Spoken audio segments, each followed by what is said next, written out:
You know the difference between justice and punishment.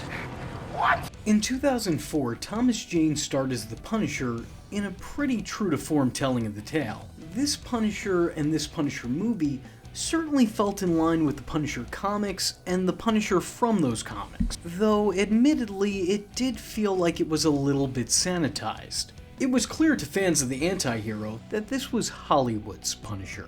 It still had everything that made the Punisher, but it was much more glamorized and, for lack of a better word, safe. While Thomas Jane felt like Frank Castle, the movie itself felt like it was handling the dark material with kid gloves, leaving behind all the grittiness and griminess of the Punisher comics. Determined to prove that he could pull off that level of violence and controlled chaos, Thomas Jane would return to the role for a short fan film. A film that felt both like a sequel to the first movie and a love letter to fans of the source material. Made 8 years after his time as the titular character, and 4 years after his successor's take on the character. This short takes the excessive violence and bloodshed from Punisher Warzone and crosses it over with a performance from the Punisher. The story isn't all that complex. It's simple, but it's perfect in its simplicity. Frank Castle is out doing laundry when he comes across a gang assaulting a kid, attempting to coerce him into peddling drugs, and then beating a prostitute. So Frank does what Frank does, and I am just now realizing that a whole bunch of this won't be making it to YouTube. Our hero buys himself a Yoo-Hoo for nourishment, and a bottle of Jack Daniels to use as a weapon. And boy does he, beating the gang to a bloody pulp, and eventually pouring the full bottle out on the gang's leader, Goldtooth.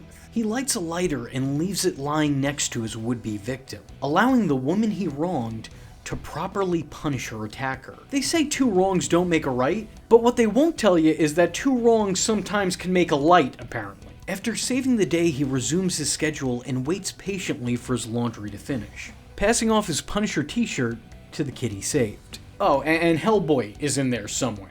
That's it. That's the whole story. And you know something? That's really all you need. I think this actually may be one of the most entertaining pieces of Punisher movie media. I'd put this above most of the character's other on-screen outings. At just 10 minutes long, I think this managed to capture the spirit of the source in a way that the actual full feature-length films didn't. More of this, please. To Thomas Jane's credit, it's clear that he still had the goods. The casual way he just goes about this violence as if it were an everyday experience, and nothing out of the ordinary, is just really on brand for the character. In this, Frank feels a bit more rugged and much more relentless. He feels both the same and different from the last time he played the part. It doesn't feel like he's portraying the part any different than he did before, it just feels like he's been pushed even further down a wicked rabbit hole.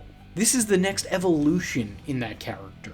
He's whooping ass and not bothering to take down any names. If I was to take this makeshift movie as canon to the original, I think it actually makes me enjoy that first film a lot more. In context of a wider continuity, the 04 flick feels much more like an origin, a starting point for the path the Punisher would be set on, with this short being a point further down that path. While unlike in the original movie, the Punisher has no personal grievances with the criminals that he encounters, so it makes the damage that he dishes out feel that much more like punishment rather than revenge. Something that clearly fits the character's motif. That being said, I do have some complaints, however. The use of Hans Zimmer's score from The Dark Knight does feel a little bit out of place. And of course it does. Get your Batman out of my Punisher, please. It's very distracting. I also think Frank overlooking the torture of a woman and the beating of a child so he can just go about his day doesn't feel like the vigilante I know. I think the Punisher would probably immediately act out on his instincts, or at the very least have a quicker reaction.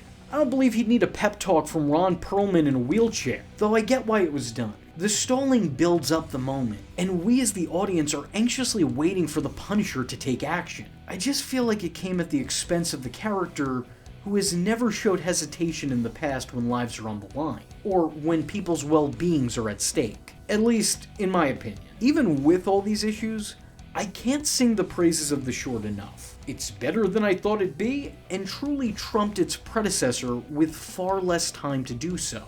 If you haven't seen this short, stop listening to me and go check it out for yourself. It'll be some of the best 10 minutes of your life if you're a Punisher fan. With that being said, if you like this short, and more importantly like this video, and want to see more Punisher content here on the channel, let me know in the comment section below by leaving a comment saying, Call me the Punisher. Now, before I go, I don't usually do this. I've had a Patreon for a while now, but I've really struggled with what to do with it. Luckily, the time is upon us where I can actually offer you guys exclusive and extended content that I can't make here on the channel. With new restrictions on what kind of content can be monetized or hell, even shown here on the platform, now's as good a time as ever to be placing my completely unaltered, uncensored, extended videos on my Patreon. I don't want to put my videos behind a paywall, but that's kind of the best place to put them for the time being.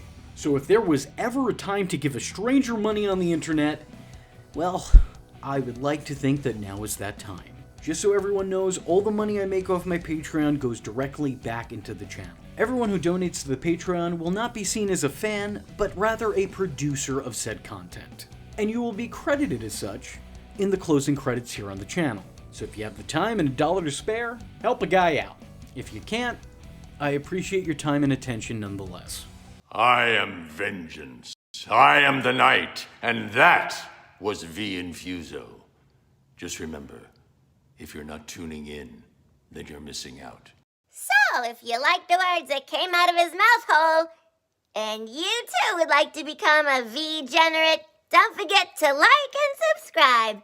Thanks for watching, nerds! And if you're not joining the fun, you're in for one bad day. And you know what they say about having one bad day?